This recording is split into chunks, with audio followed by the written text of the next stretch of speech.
আসসালামু আলাইকুম। আমার নাম সানিয়া নাজাহা। আমি আজকে আবার নতুন রেসিপি নিয়ে চলে এসেছি। আজকে আমরা বানাবো গোলাপ জামুন। তার জন্য প্রথমে আমি আমার চুলার ফ্লেমটা অন করে দিচ্ছি। এর মধ্যে দিয়ে দেব 1 কাপ, বড় কাপের 1 কাপ পানি। তার এটা এখন পানিটাকে একটু গরম হতে দিব। এখন আমার পানিটা গরম হয়ে গেছে। আমি এর মধ্যে 2 কাপ চিনি ঢেলে দিব। এখন আমরা শিরাটা বানাচ্ছি। একটু এটা নেড়ে চেড়ে দিই।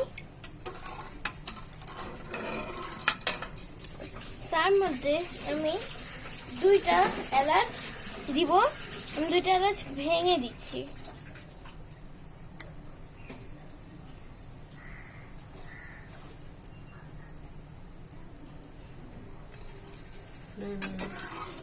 ফ্লেভার দেওয়া, একটু ফ্লেভার যাতে ভালো হয় তার জন্য আমি এলাচ দিয়ে দিচ্ছি।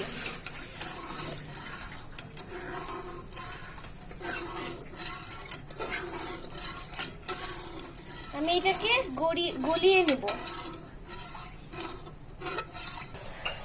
আমার শিরাটা হচ্ছে, যখন একটু ঘন কনসিস্টেন্সিতে চলে আসবে তখন আমরা এটাকে বেড়ে দিব, সার্ভ করে দিব।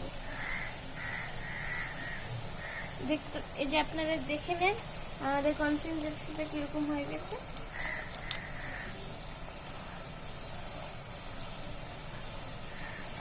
এবার আমি ফ্লেমটা বন্ধ করে দিব। এবার এই পর্যায়ে আমি ফ্লেমটা বন্ধ করে দিলাম। আমার শিরাটা রেডি হয়ে গেছে। এখন আমরা শিরাটা হয়ে গেছে যেহেতু, এখন আমরা এখানে আমাদের গোলাপ জামুনের জামুনটা বানিয়ে নেব। তার জন্য প্রথমে আমি এখানে 1 কাপের মতন দুধ নিয়ে নিয়েছি। এর মধ্যে পাউডার মিল্ক নিতে হবে। তারপরে এর মধ্যে আমরা একটা ডিম ঢেলে দিচ্ছি। তার মধ্যে আমরা 1 টেবিল স্পুন ঘি অ্যাড করে দিব।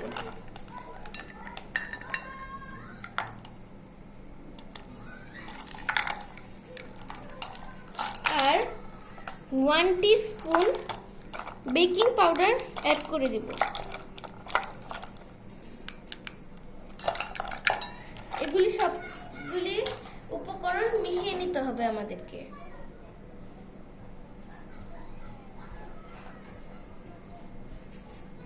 হাত দিয়ে মিশালে বেশি ভালো।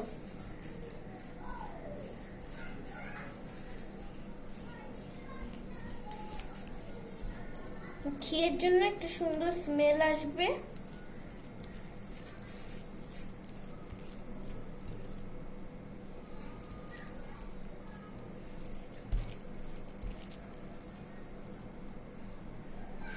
এরকম সুন্দর কনসিস্টেন্সি হয়ে গেলে আমরা একটা এরকম অল্প অল্প করে নিয়ে বল বানিয়ে নেব সুন্দর করে।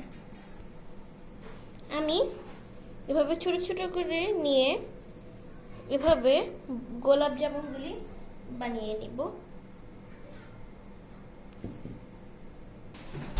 এই যে আমার সবগুলি বানানো হয়ে গেছে জামুনগুলি।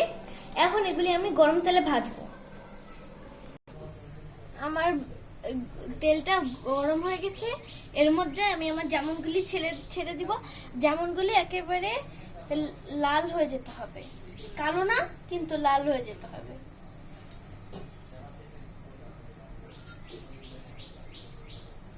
লাল করে ভেজে নিব। দেখতে পাচ্ছেন অলরেডি কালারটা একটু বদলে ফেলছে এবং ফুলে যাচ্ছে।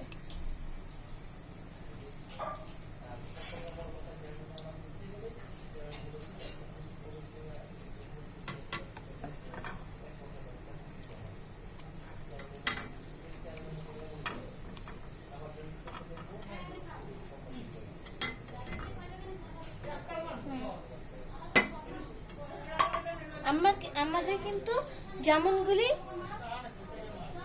ডোবা তেলে ভাজতে হবে।